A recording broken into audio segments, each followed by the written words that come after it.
Good morning friend, সবাই কেমন আছো? আশা করি অনেক অনেক ভালো আছো। তোমাদের ভালোবাসে আমিও অনেকটা ভালো আছি। চলো আবার তোমাদের সামনে চলে এসেছি একটা নতুন ব্লগ নিয়ে। নতুন ব্লগ বলতে একটা রান্নার রেসিপি দেখাবো। কারণ আমি যা রান্না করলাম, কেন বলো তো? কারণ তোমরা তো সবাই জানো আমি এখন ডিউটির মধ্যে দিয়েই আছি, আর যার জন্য আমি রোজ এখন ভিডিও দিতে পারছি না। তার মধ্যে আমাদের এখানে ওয়াইফাইটা নেট খুব প্রচণ্ড গন্ডগোল হচ্ছে। 2-3 দিন পুরো বন্ধই ছিল, মাঝে মাঝে বন্ধ হচ্ছে আবার চালু হচ্ছে। ঠিকমতো সবার ভিডিও আমি দেখতেও পাচ্ছি না, আবার নিজেও ভিডিও একদমই দিতে পারছি না। সেটা তোমরা বুঝতেই পারছো আমার ভিডিও দেখে। তো বন্ধুরা চলো, আবার যখন সব ঠিক হয়ে যাবে সবার পাশে আমি সমানভাবে থাকবো। তো সঙ্গে থাকবো, দেখতে থাকো, আশা করি ভালো লাগবে। দেখো সকাল সকাল 1 কেজি মাটন নিয়ে চলে এসেছে। মাটনটা বললো কষা হবে না, একদম পাতলা ঝোল হবে। মাঝে মাঝে মাটনের পাতলা ঝোল কিন্তু ভীষণ ভালো লাগে, লাল লাল পাতলা ঝোল। তো দেখো মাংসটা খুবই সুন্দর, সুন্দর বলতে কী বলো তো, মাংস এক একটা মাংস দেখবে একটু জল জল থাকে, তাতে জল মেশানো থাকে। আর এই মাংসটা একদম শুকনো, এতটুকু জল মেশানো নেই আর তো মাংসটাতে। আর খুব যে চর্বি দিয়েছে তা না। তো চলো মাংসটা ধুয়ে টুয়ে নিয়ে একটু জল জড়িয়ে রাখতে দিই, আর তোমরা আমার সঙ্গে থাকো, দেখতে থাকো। আর দেখো আমি মাংসটাকে জল ঝরিয়ে রেখেছিলাম, তো পুরো জলটা ঝরে গেছে। এবারে আমি কি করবো বলতো, আমি মাংসটাকে এবার একটু লেবু মিশিয়ে রাখবো। আমি সমস্ত মুরগি হোক আর মাটন হোক, খাসি হোক, আমি সমস্ত মাংসকে না একটু লেবু মাখিয়ে রাখি। লেবু মাখিয়ে রাখলে মাংসগুলোর মধ্যে থেকে, যেমন অনেকে ভিনেগার লাগায়, তো কী হয়, একটা আষ্টে গন্ধটা চলে যায়, বেশ ছাড়া ছাড়া থাকে, জানো তো, কেউ কারোর সঙ্গে থাকে না। আর সিদ্ধটাও বেশ ভালো হয়ে যায়, অথচ গলে যায় না। এইটাই আমি জানি লেবুটা, সেই জন্য আমি মাখিয়ে রাখি মাংসটাকে। তো চলো আমি লেবুটা মাখিয়ে নিলাম। তো যেহেতু মাংসটার একটু পাতলা করে ঝোল হবে, তো আমি আগে থেকে মাংসটাকে সিদ্ধ করে নেবো, জানো তো, মাটনটা আমি আগে থেকে সিদ্ধ করে নিচ্ছি। তারপর সিদ্ধ করে তারপর রান্না করবো। তো সেই জন্য আমি প্রেশারে দিয়ে দিলাম। আর দেখো একটা পেঁপে দিয়ে দিয়েছি কেটে ছাড়িয়ে, নুন দিচ্ছি। পেঁপেটা দিলে তো মাংস সেদ্ধ হয় ভালোই, তোমরা তো জানো, সেই জন্য আমি দিয়ে দিলাম। আর এদিকে দেখো আমি মশলাগুলো করে নিচ্ছি। এই যে রসুন কোয়া নিচে, একটা শুকনো লঙ্কা দেবো কারণ ঝালটা খুব কম খাই আমরা। আর এদিকে পেঁয়াজ কুচিয়ে নিয়েছি, পেঁয়াজ বাড়বো না, ঠিক আছে, কুচিয়ে রেখে দিয়েছি। আর এদিকে দেখো সমস্ত আমার মশলাগুলো করা হয়ে গেছে। কী কী নেবো, নুন, হলুদ আর আদা রসুন পেঁয়াজ এত লাগবে। আর এটা দেখো একটু লাল লঙ্কা নিয়ে নিয়েছি।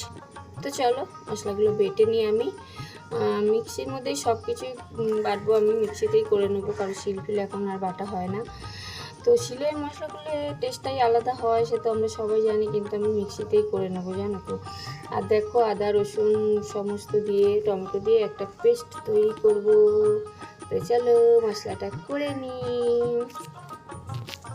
তো দেখো আমার মশলাটা করা হয়ে গেছে, একটা পেস্ট তৈরি করা হয়ে গেছে। আর এদিকে মাংস সিদ্ধ হচ্ছে। আর এদিকে আমি কড়াতে বেশ খানিকটা সর্ষের তেল নিয়ে নেবো। আর আমি মাংসটা একটু রান্না করলে সর্ষের তেল দিয়েই করি, জানো তো। দেখো তেলটা গরম হয়ে গেছে, তেজপাতা দিয়েছি, দেওয়ার পর পেঁয়াজ দিয়ে দেবো। পেঁয়াজটা দিয়ে আমি লাল লাল করে পেঁয়াজটাকে ভেজে নেব। তো দেখো পেঁয়াজটা আমি ভাজতে থাকি লাল লাল করে। দেখো পেঁয়াজ আমার ভাজা হয়ে গেছে। তো এবার আমি কি করব, আমার যে মশলাটা করা ছিল আমি মশলাটা দিয়ে দিলাম ভাজা পেঁয়াজের মধ্যে। দিয়ে এবারে কি করব বলো তো, এইবারে আমি মশলাটাকে কষতে থাকবো কষতে থাকবো কষতে থাকবো। আর এই যে দেখো কৌটোতে যে মশলাটা লেগে রয়েছে, ওই মশলাটার মধ্যে একটু জল দিয়ে একটু ধুয়ে ধুয়ে নিয়ে ওর মধ্যে দিতে থাকবো, কষতে থাকবো, দিতে থাকবো, দিতে থাকবো, কষতে থাকবো, যতক্ষণ না মশলা থেকে তেল বেরিয়ে আসে ততক্ষণ আমি কষতে থাকবো। তো দেখো বন্ধুরা মশলাটা কষতে কষতে কষতে কষতে তেল বেরিয়ে এসেছে প্রায়। আমি এবার তার মধ্যে নুন দিয়ে দিলাম টেস্ট মতো। আর ওদিকে তো মাটনে নুন দিয়েইছিলাম, তো সেই আন্দাজে নুন হলুদ দিয়ে, মাটনে নুন দিয়েছিলাম, নুন দিয়ে সেদ্ধ করতে বসেছিলাম, বুঝতে পেরেছো। আর এদিকে দেখো নুন হলুদ আর একটু লাল লঙ্কার গুঁড়ো, ঝাল লঙ্কা এটা, তো সেই জন্য অল্প করে দিলাম। দিয়ে এবারে মশলাটাকে আমি কষতে থাকবো কষতে থাকবো কষতে থাকবো। তো তো দেখো বন্ধুরা, মশলাটা আমার ওদিকে কষা হচ্ছে, আর এদিকে দেখো মাংসটা প্রায় না ভালোভাবে সেদ্ধ হয়ে গেছে মাংসটা। তো আমি এবার কি করব, এই মাংসগুলোকে নিয়ে আমি আমার এই যে মশলাটা কষিয়েছিলাম সেই মশলার মধ্যে দিয়ে দেব।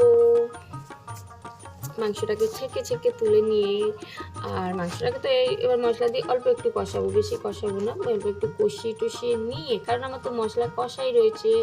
আর সেদিকে মাংস সেদ্ধ বসেছি, তার মধ্যে নুন তো চলেই গেছে, নুন দিয়ে সেদ্ধ বসেছি, তো সেই জন্য আমি একটু কষিয়ে নিয়ে যাতে মশলাটা মাংসের মধ্যে ঢুকে যায়। তো সেই জন্য একটু কষিয়ে নিয়ে আমার যে সেদ্ধ করা মানে মাংসের জলটা ছিল, মাটনে যে জলটা ছিল সিদ্ধ করা, সেই জলটাই আমি ওর মধ্যে ঢেলে দেবো। তো দেখো মাংসটা আমি কষিয়েও নিয়েছি, আর কালারটা বেশ এসছে, তাই না বলো? তো এটা হয়ে যেতে আমি এবারে কী করবো বলো তো, ওই মাংসের জলটা আমি এবার এর মধ্যে দিয়ে দেবো, আর একটু কষিয়ে নিই, তাই না? আর আমি একটু করে মাংসের জল দিয়ে কষাচ্ছিলাম, জানো তো, জল শুকিয়ে যাচ্ছিল, আর আমি ওই জলটা দিয়ে মানে এটাকে কষিয়ে নিচ্ছিলাম। আর এবারে দেখো বাকি জলটা আমি ঢেলে দিলাম।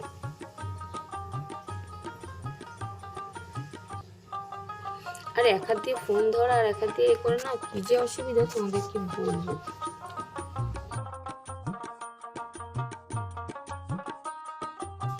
তো দেখো মাংসটাকে জল টাল দিয়ে আমি ঢাকা দিয়ে রেখেছিলাম। এবার ঢাকনাটা খুলে আমি না এর মধ্যে একটু কিছুটা আলু সেদ্ধ দিয়ে দিয়েছি। খাসি মাংস মানে মাটন হবে, আর বড় বড় আলু দেবো না, এটা কি কোনোদিন হতে পারে? তো আমি আলুটাকে না আলাদা অল্প সিদ্ধ করে নিয়ে আর এর মধ্যে দিয়ে দিয়েছি। আমি ভেজে নিই না, আমি এমনিতে মাংসের আলু ভাজি না খুব একটা। তো দেখো বড় করে আলু কেটে দিয়েছি, দিয়ে আর মাংসটা দিয়ে দিচ্ছি, আর আমার প্রায় মাটন ঝোল রেডি, পাতলা মাটন ঝোল রেডি। আর এই দেখো রেডি হয়ে গেছে। তো কালারটা কেমন এসেছে বন্ধুরা অবশ্যই কমেন্ট করে জানাবে। মাটনের কালারটা আমি তো কষা করিনি, একটু পাতলা ঝোল করেছি, তো সেই জন্যে একটু পাতলা হয়েছে। পাতলা ঝোল মাঝে মাঝে খুবই ভালো লাগে মাটনের, তোমরা একটু খেয়ে দেখবে।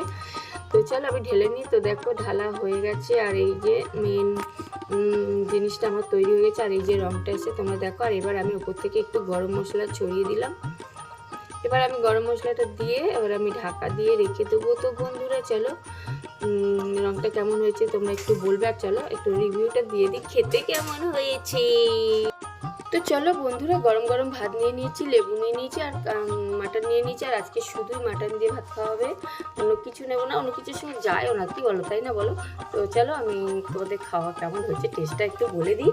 তো বন্ধুরা এতক্ষণ ধরে আমার সঙ্গে থাকার জন্য, আমার পাশে থাকার জন্য তোমাদেরকে অনেক ভালোবাসা। নতুন যদি কোনো বন্ধু থাকো তো প্লিজ আমার চ্যানেলটাকে সাবস্ক্রাইব করে আমার পাশে থেকো, আর বেল আইকনটা বাজিয়ে যদি আমি যত ভিডিও দেবো সব তোমাদের কাছে চলে যাবো। আর মাংসগুলো দেখো একদম পুরো গলে একদম নরম হয়ে গেছে, দেখেছো, একদম মাখনের মতো গলে গেছে, আর এদিকে কিন্তু ছেড়ে যায়নি।